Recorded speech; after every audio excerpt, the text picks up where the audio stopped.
Berikut ini kami akan menyampaikan kisah Wahsy, seorang budak yang telah membunuh Hamzah bin Abdul Muttalib radhiyallahu anhu, paman kesayangan baginda Rasulullah sallallahu alaihi wasallam.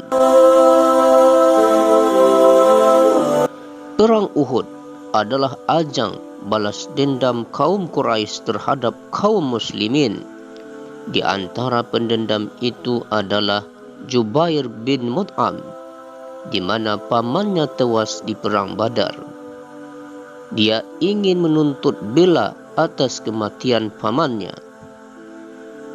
Dia mempunyai seorang budak bernama Wahsy, menjanjikan kepada Wahsy jika dia berhasil membunuh Hamzah bin Abdul Muttalib di perang mendatang, maka ia akan membebaskan Wahsy dari perbudakan.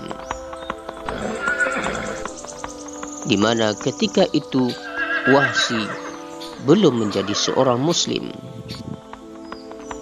Berikut penuturan Wahsy.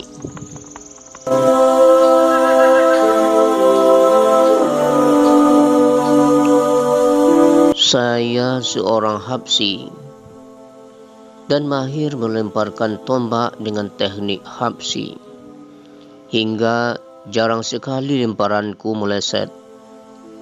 Tatkala orang-orang telah mulai berperang, saya pun keluar dan mencari-cari Hamzah, hingga akhirnya tampak di antara manusia tak ubahnya bagai unta kelabu yang mengancam orang-orang dengan pedangnya, hingga tak seorang pun yang dapat bertahan di depannya.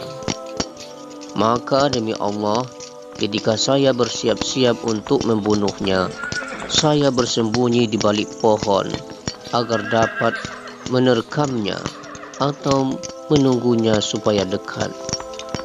Tiba-tiba saya didahului oleh Sibak bin Abdul Uzza yang tampil ke depannya.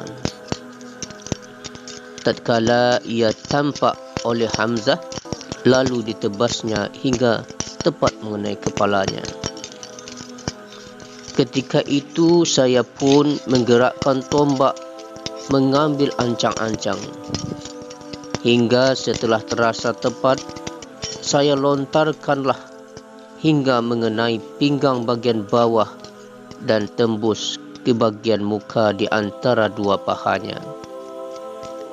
Dicobanya bangkit ke arahku, tetapi ia tak berdaya, lalu rubuh dan meninggal.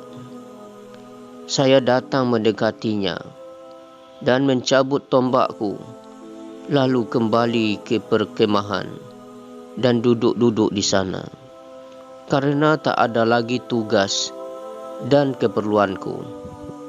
Saya telah membunuhnya semata-mata demi kebebasan dari perbudakan yang memilikiku. Sesampainya di Mekah, saya pun dibebaskan. Saya tetap bermukim di sana sampai kota itu dimasuki oleh Rasulullah di hari pembebasan.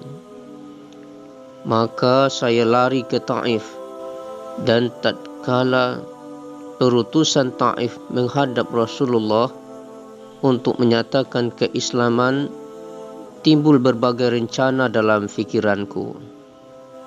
Kataku dalam hati, biarlah saya pergi ke Syria atau ke Yaman atau ke tempat lain. Demi Allah, ketika saya berada di dalam kebingungan itu, datanglah seseorang mengatakan kepadaku, "Wahai bodoh, Rasulullah tak hendak membunuh seseorang yang masuk Islam." Maka pergilah saya mendapatkan Rasulullah SAW di Madinah.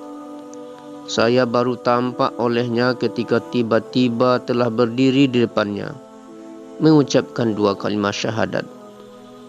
Tatkala saya dilihatnya, beliau bertanya, "Apakah kamu ini Wahsy?" Benar ya Rasulullah, ujarku.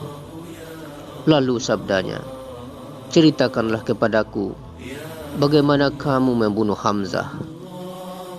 Maka saya ceritakanlah. Dan setelah cerita saya itu selesai, sabdanya pula, sangat menyesal.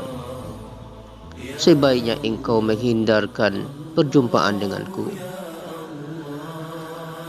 Maka selalulah saya menghindarkan diri dari hadapannya. Dan jalan yang akan ditempuh oleh Rasulullah agar tidak kelihatan oleh beliau sampai saat beliau wafat. Tatkala kaum muslimin pergi memadamkan pemberontakan Nabi palsu Musailamah Al-Kazab, penguasa Yamamah, saya pun ikut bersama mereka dan membawa tombak yang saya gunakan untuk membunuh Hamzah dulu. Ketika orang-orang mulai bertempur, saya melihat Musailamah Al-Kazab sedang berdiri dengan pedang di tangannya. Maka saya pun bersiap-siaplah dan menggerakkan tombak membuat ancang-ancang. Hingga setelah terasa tepat, saya lemparlah dan menemui sasarannya. Maka sekiranya saya dengan tombak itu telah membunuh sebaik-baik manusia, yaitu Hamzah, maka saya berharap kiranya Allah akan mengampuniku, karena dengan tombak itu pula saya telah membunuh sejahat-sejahat manusia, yaitu Musailamah Al-Kazab. Demikianlah kisah yang dituturkan oleh Wahsy, seorang budak yang pada awalnya kemudian menemui Rasulullah SAW di Madinah dan menyatakan keislamannya. Dengan tombak itu ia telah membunuh semulia-mulia manusia, yaitu Hamzah bin Abdul Muttalib radhiyallahu anhu. Dan juga dengan tombak itu dia telah membunuh manusia sejahat-jahatnya, yaitu Musailamah Al-Kazab, seorang nabi palsu. Dia berharap dengan melakukan pembunuhan terhadap Musailamah Al-Kazab, kiranya Allah mengampuni atas dosanya yang telah membunuh Hamzah. Semoga ada manfaatnya. Wallahu a'lam. Allah ya Allah.